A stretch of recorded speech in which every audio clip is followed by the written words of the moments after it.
Welcome to dress ஃபார்லெஸ். Dress ஃபார்லெஸ்ல இப்போ நான் போட்டிருக்கிற டாப் பார்த்தீங்கன்னா umbrella type top with Shalu.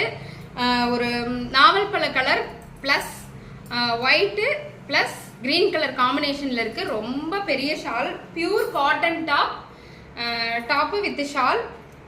M2 XXL available. இப்போ நான் காட்டுற டாப் பிங்க் கலர் ஃப்ளவரில் white colour top with shawl, pure cotton. இப்போ நான் காட்டுறது எல்லாமே pure cotton. M2 XXL available. இது வந்து ஆஃப் ஒயிட்ல full and full thread work பண்ண டாப், கலம்கரி டிசைன்ல இருக்கு. சூப்பரா இருக்கு, பயங்கர பிராண்ட் இந்த டாப் வித் ஷால் ரொம்ப நல்லா இருக்குங்க. கல்யாணி காட்டன் மாதிரி இருக்கும் டிசைனு. பாருங்க, டிசைன் கல்யாணி காட்டன் மாதிரி இருக்கும்.